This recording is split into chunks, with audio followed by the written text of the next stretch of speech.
وما كنا معذبين حتى نبعث رسولا وإذا أردنا أن نهلك قرية أمرنا متر فيها ففسقوا فيها فحق عليها القول فدمرناها تدميرا وكم أهلكنا من القرون من بعد نوح وكفى بربك بذنوب عباده خبيرا بصيرا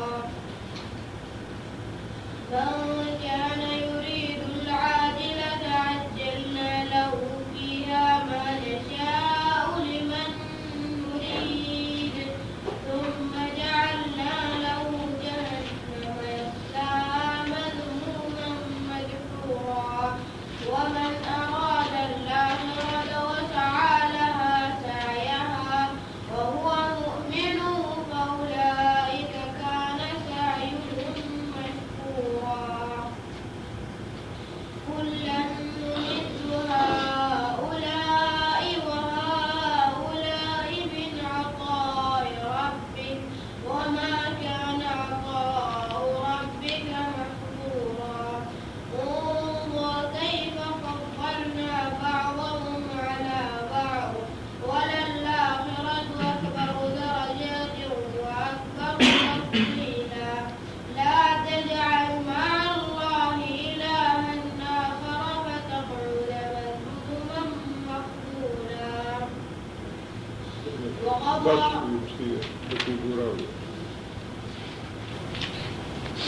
أعوذ بالله من الشيطان الرجيم بسم الله الرحمن الرحيم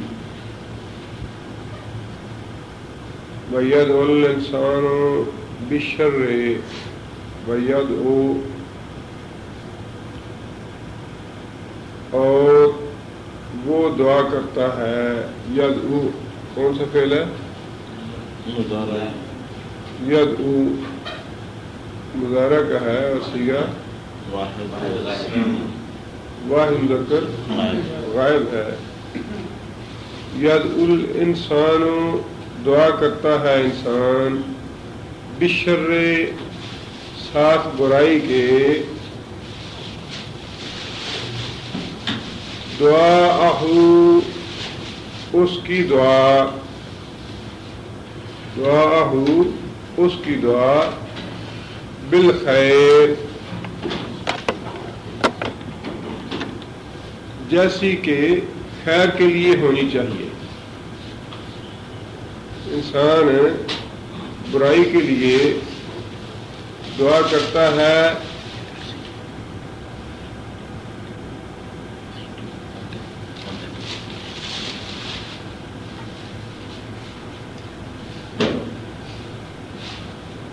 اس طرح جس طرح بھلائی کے لیے دعا کرنی چاہیے وکان الانسان وکان اور تھا یا ہے انسان عجولا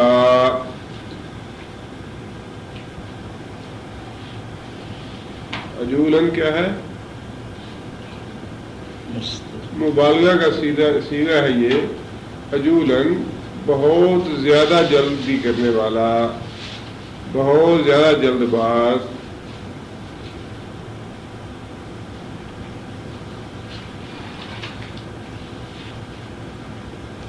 یدعو کا ماضی کیا ہے دعا دعا کا معنی اس نے آواز دی اس نے دعا کی اس نے پکارا یا اس نے آواز دی یہ دعا لفظ جو ہے اصل میں کیا تھا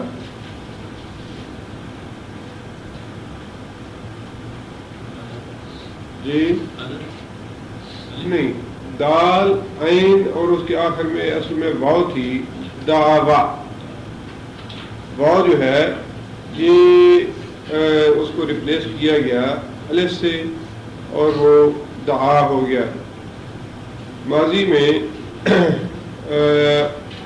عموماً 3 حروف ہوتے ہیں جس طرح دعا کا لفظ ہے یا کوئی بھی اور لفظ لے لیجیے، ذہبا، سامعہ، ضربا، یہ جو 3 حروف ہوتے ہیں ان کے برابر 3 حروف ہیں جنہیں ان کا وزن کہا جاتا ہے فا عین لام۔ جی ہاں، ثلاثی مجرد میں، ثلاثی مجرد کا مطلب یہ ہے کہ وہ لفظ جس میں 3 ہی حروف ہو، اور ثلاثی مزید فی کا مطلب یہ ہے کہ وہ لفظ جس میں 3 سے زیادہ ہو۔ یہ جو 3 حروف ہیں، ان 3 حروف میں سے جو پہلا حرف ہو اس کو کیا بولتے ہیں؟ فا۔ جو دوسرا حرف ہو اس کو عین، اور جو تیسرا حرف ہو اس کو لام بولتے ہیں۔ فا عین لام، بعض اوقات اس کو کلمہ بھی کہتے ہیں، فا کلمہ، عین کلمہ، لام کلمہ۔ یہ جو 3 حروف ہیں ان کو اصلی حروف بھی کہتے ہیں۔ 3 حروف جو ہیں ان کو اصلی حروف کہتے ہیں، اور ان 3 سے جو بڑھ جائیں گے ان کو مزید نہیں، مزید بھی نہیں، اضافی، زائد کلمہ، اسے زائد کلمہ۔ مثال کے طور پہ ایک صورت اس کے بڑھنے کی یہ ہے من اہتدیٰ، یہ آگے آ رہا ہے آج کے رکوع میں ہی، 15 نمبر آیت جو ہے وہ شروع ہو رہی ہے۔ ایک لفظ ہدا، اس میں 3 حروف ہیں، ہا، دال، یا۔ اہتدیٰ جو ہے اس میں کتنے ہیں؟ 5 ہو گئے۔ اہتدیٰ الف بھی ہے، ہا بھی ہے، تا بھی ہے، دال بھی ہے، یا بھی ہے۔ یہ جب ذرا کی ہم گردان پڑھیں گے تو اس کے حروف میں کچھ حروف کی کمی بیشی ہوتی ہے۔ ذرا با سے ذرا با، الف کا اضافہ ہو گیا، ذرا بو، با اور الف کا اضافہ ہو گیا، ذرا بت، تا کا اضافہ ہو گیا۔ یہ جو حروف ہیں انہیں تو کہا جاتا ہے زائد حروف۔ وہ جو 3 ہیں وہ کیا کہیں گے؟ اصلی۔ وہ حروف جو ہیں انہیں اصل حروف کہا جاتا ہے۔ مثال کے طور پہ ضربا جو ہے، ضربت، اس میں ضاد را با جو ہے یہ اصلی ہے اور تا جو ہے وہ زائد ہے۔ یا ضربو، ضاد را با جو ہے وہ اصل حروف ہیں اور با اور الف جو ہے وہ اس میں زائد ہے۔ اسی طرح یہ دعا یا گو، دعا جو ہے یہ اصل میں 3 حروف جو ہیں حروف تہجی میں انہیں حرف علت کہا جاتا ہے۔ کون کون سے؟ جی ہاں، واو، الف، یا، یہ 3 حروف جو ہیں یہ حروف علت کہے جاتے ہیں۔ کہا جاتا ہے کہ جس طرح ہمارے ہاں اپنی زبان میں بیماری کی حالت میں انسان ہائے کہتا ہے تو عربی زبان میں وائے لوگ کہتے ہیں، تو انہی اس وائے کے جو 3 حروف ہیں انہی کو حرف علت کہہ دیا گیا ہے، واو، الف، یا۔ اب جس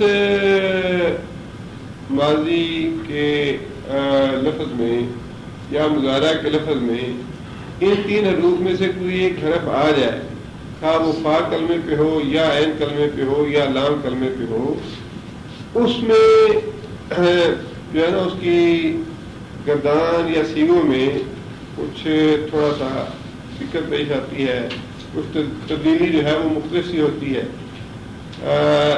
یہ خاص طور پہ دعا کا لفظ جو ہے یہ بڑا اہم ہے، قرآن جی میں بڑا استعمال ہوتا ہے، اور اس میں بھی حرف علت آتا ہے۔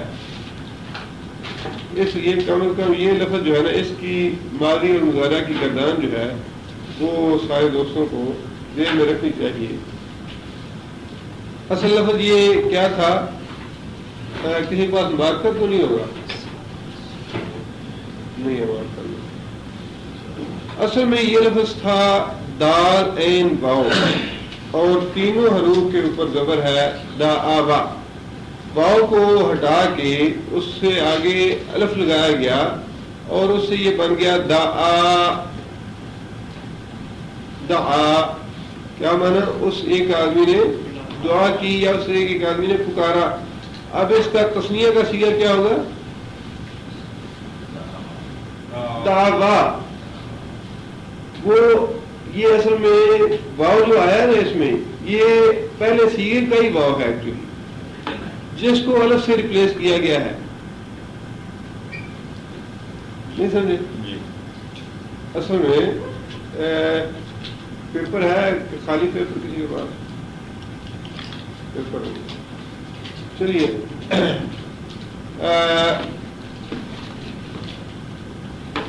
دعوا جو تھا، جس طرح عام جو ماضی کا گردان ہے اس میں الف کا اضافہ کرنے سے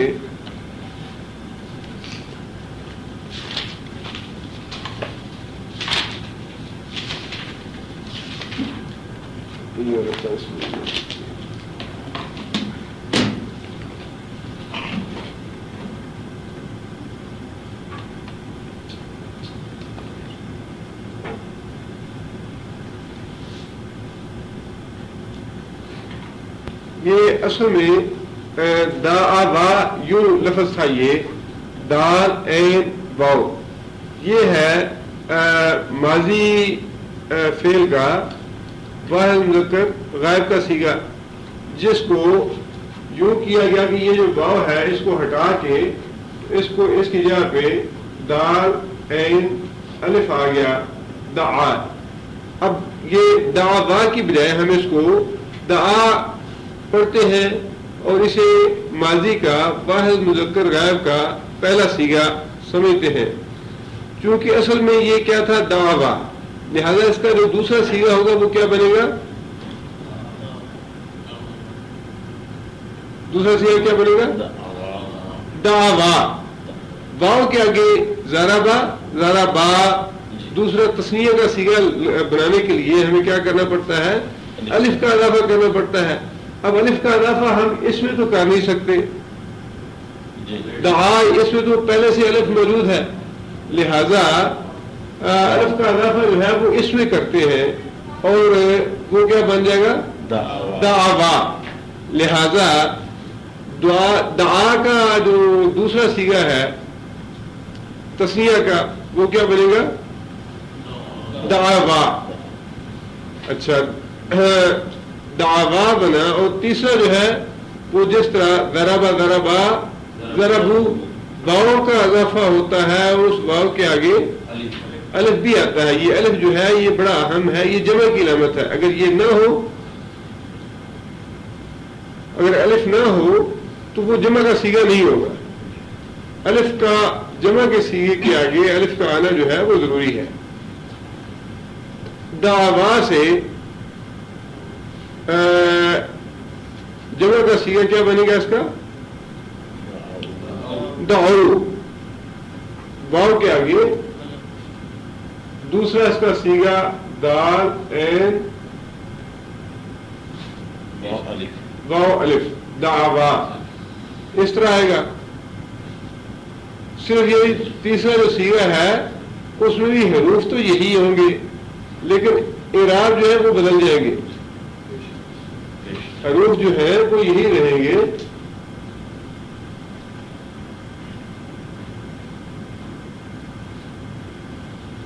دعو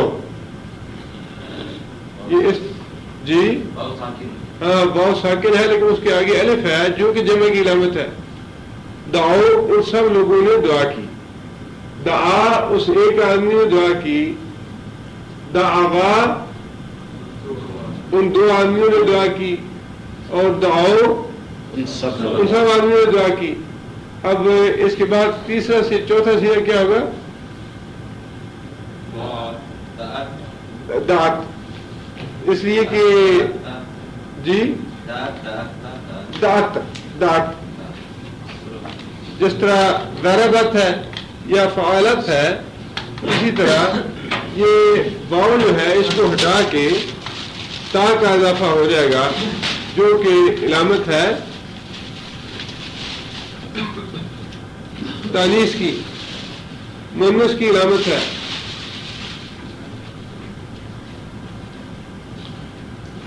یہ واحد مؤنث غیر کا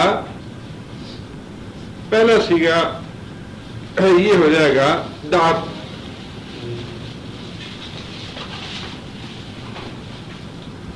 اس کے بعد اس کا اگلا صیغہ کیا بنے گا؟ دعتا.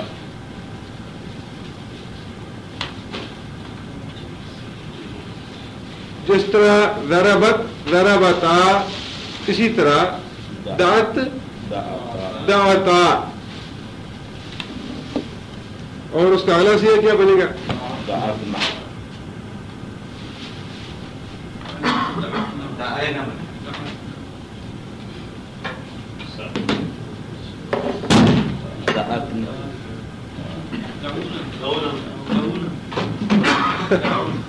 دعونا بنے گا. وہ واؤ جو ہے وہ پھر یہاں پلٹ آئے گا.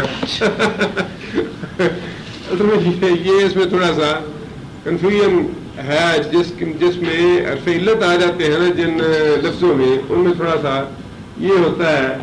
یہاں سے دعاتا فعالتا کے وزن پہ آئے گا. اس کا اگلا صیغہ جو ہے وہ ضربتا سے کیا بنے گا؟ ضربنا.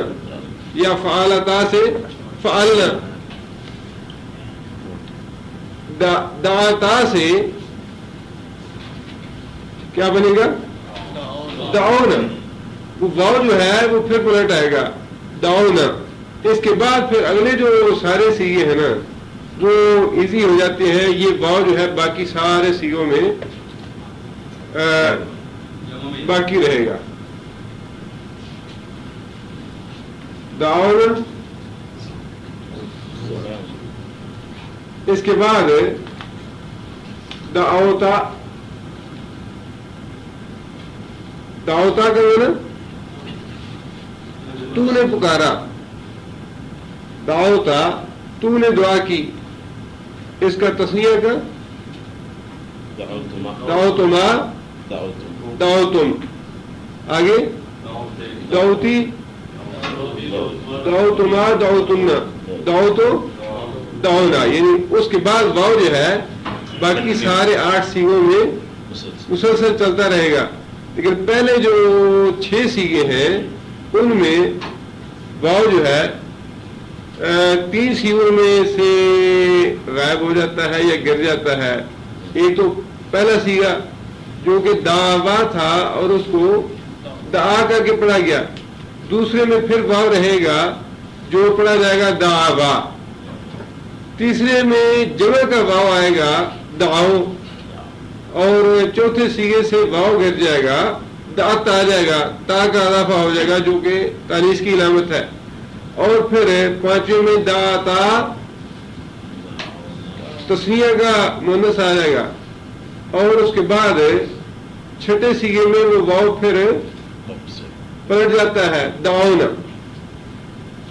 6ٹھے صیغے کے بعد یہ واؤ جو ہے یہ پھر آخر تک چلتا ہے.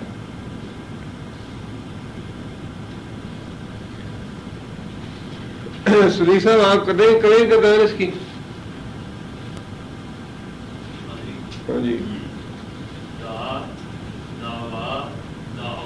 ہاں جی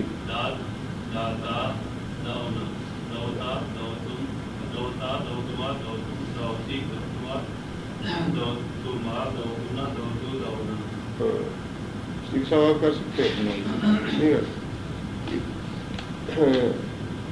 رسول صاحب آپ کر سکتے ہیں؟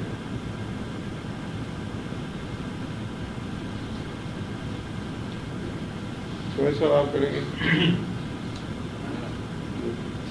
ہاں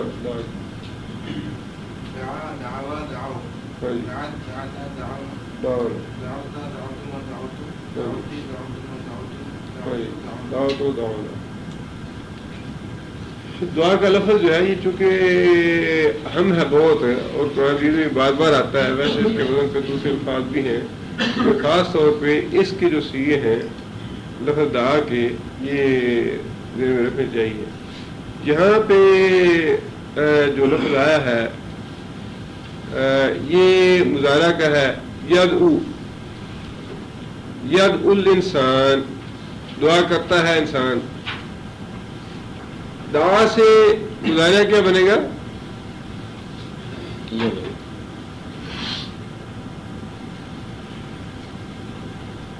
دعا سے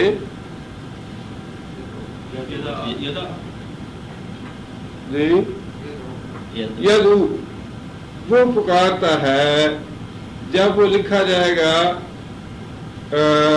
گردان میں اپنے سیگے سے تو اس کے ساتھ واو آئے گا. اس کے ساتھ سیگے گردان کے سیگے میں واو آئے گا, لیکن یہاں پہ واو کو گرا کے اس کی عین کے اوپر پیش ڈال دی گئی ہے, جو کہ ایک ہی بات ہے.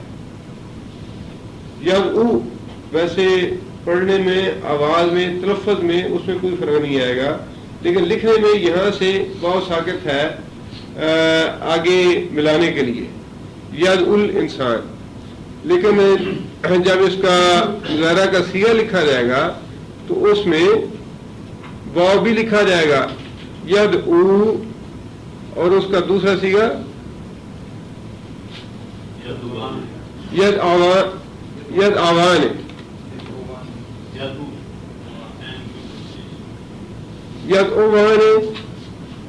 اور تیسرا یدعون. تیسرا صیغہ جو ہے وہ یدعون ہوگا, اور چوتھا صیغہ تدعو کہ عین کے اوپر پیش ہوگی, یا پھر صیغے میں واو بھی ہو سکتی ہے. آگے پانچواں صیغہ تدعوان ہے. پانچواں صیغہ تدعوان ہے, اور چھٹا صیغہ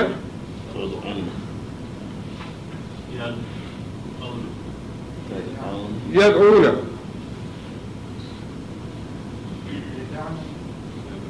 واو کے ساتھ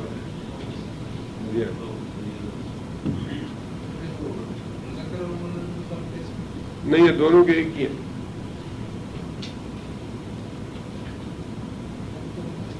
نہیں, ایک ہی ہے. یہ ہاں جی بالکل وہاں ہے, لیکن یہ جو ہے نا اس میں مذکر اور مؤنث کے حاضر کے بھی ایک ہی ہیں.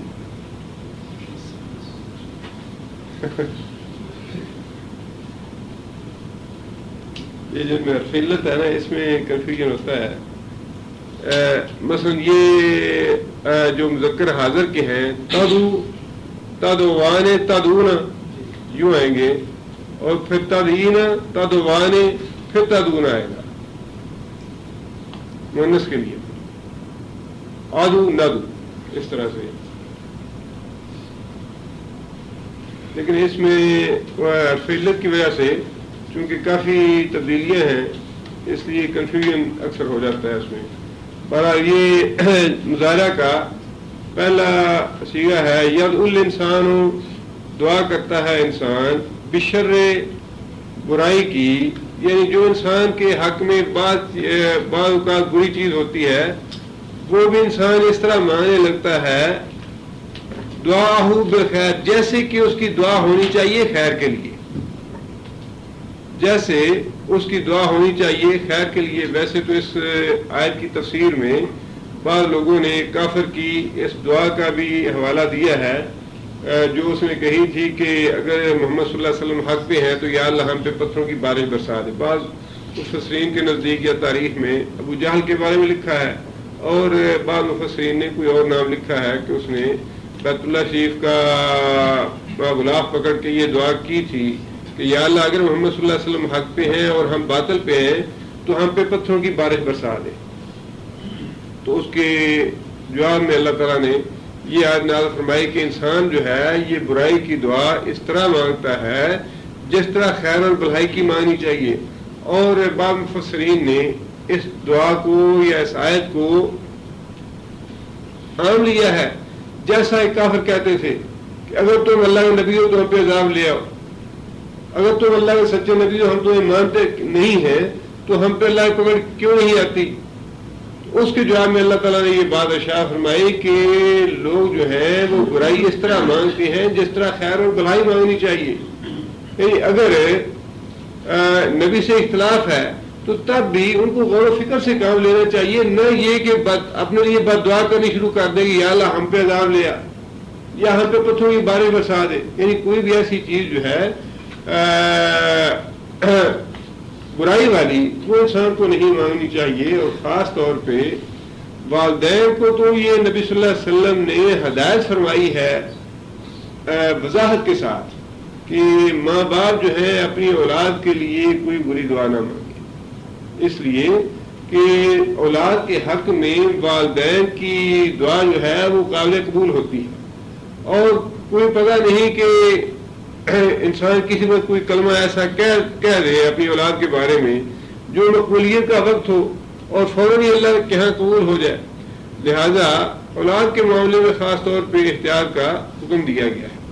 اور پھر اسی طرح نبی صلی اللہ علیہ وسلم فرمایا کہ اولاد کی دعا بھی والدین کے حق میں قابل قبول ہوتی ہے. نہ تو والدین کو اپنی اولاد کے حق میں کوئی برا کلمہ کہنا چاہیے اور نہ ہی اولاد کو اپنے والدین کے حق میں کوئی ایسی بات کہنی چاہیے. وَكَانَ الْإِنسَانُ عَجُولًا, اور اس کی وجہ اللہ نے یہ فرمائی کہ انسان جو ہے بڑا جلد باز ہے. اللہ تعالیٰ مؤخر کر دیتا ہے سزا کو, اللہ تعالیٰ کی طرف سے سزا تو آتی ہے, پکڑ آتی ہے, لیکن اللہ تعالیٰ مؤخر کر دیتے ہیں اور انسان کو مہلت دیتے ہیں. اور وہ تاخیر انسان کے حق میں بھلی ہوتی ہے, لیکن انسان جو ہے وہ جلد باز ہے, جلدی چاہتا ہے کہ فیصلہ ہو جانا چاہیے, حالانکہ اسے اس مہلت کو اللہ تعالیٰ کی طرف سے فضل اور انعام سمجھنا چاہیے.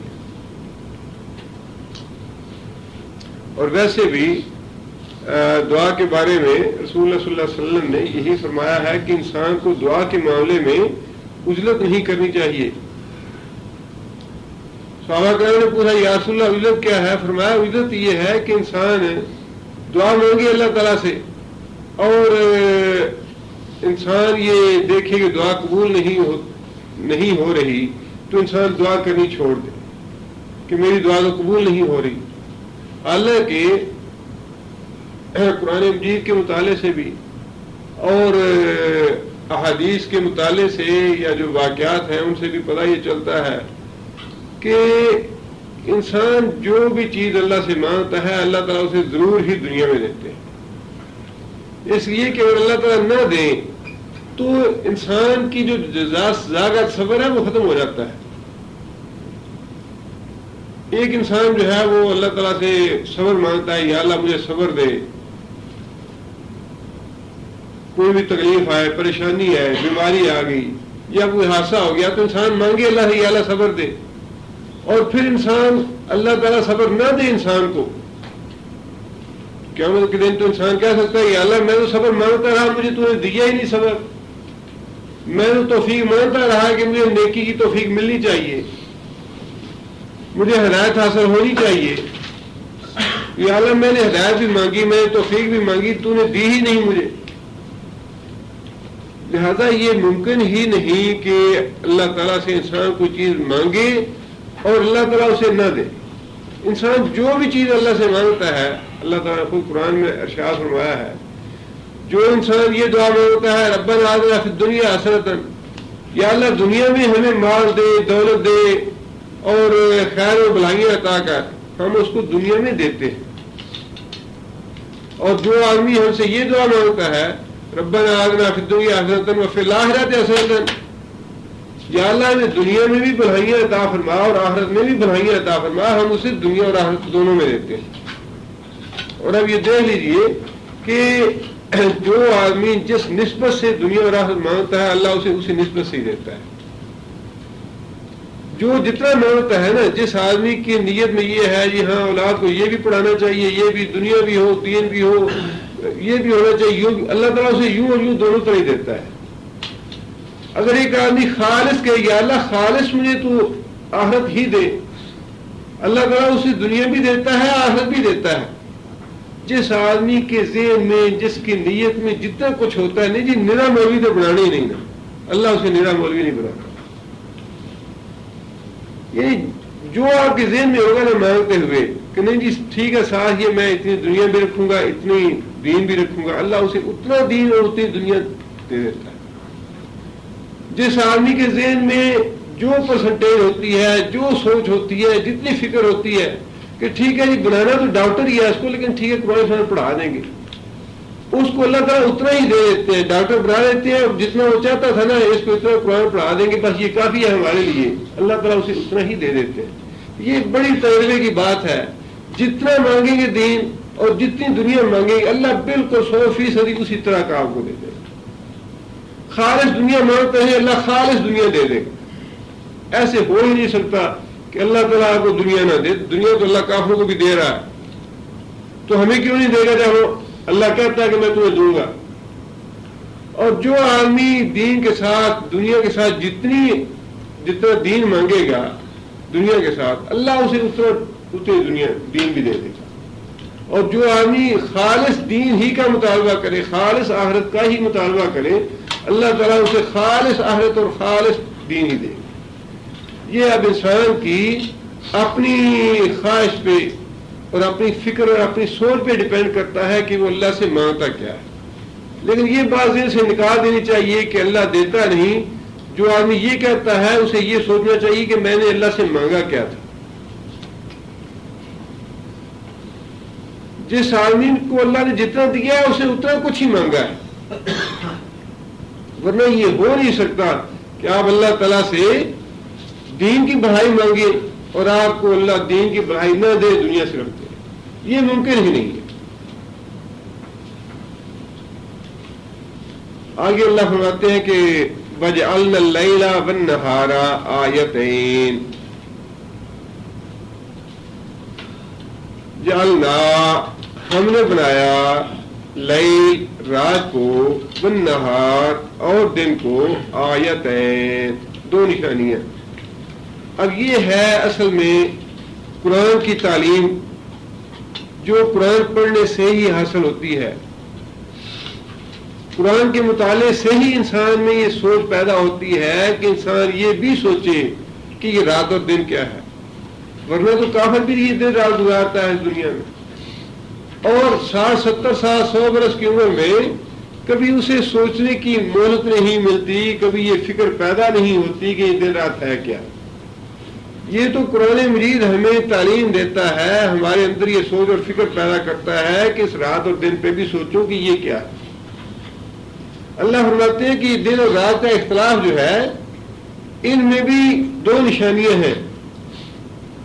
فَمَحَوْنَا آیَةَ اللَّيْلِ، محونا محو کرنا، محو کرنے کیا معنی اردو میں محو کرنا جو ہے اس کا استعمال ہوتا ہے، شاید جو ہے ذہن سے محو ہو گیا،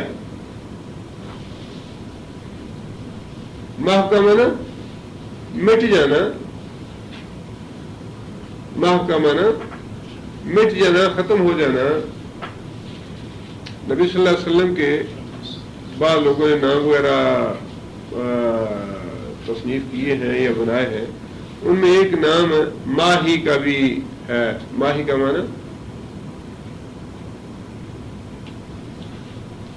مٹانے والا، کفر کو ماہی، دوسری ہا جو ہے اس کے ساتھ تو مچھلی ہے اس کا معنی، لیکن یہ ہا جو ہے جیم والی ہے، ماہی اس کا معنی مٹانے والا۔ محونا ہم نے مٹا دیا، محونا ہم نے مٹا دیا، کس کو مٹا دیا؟ روشنی کو۔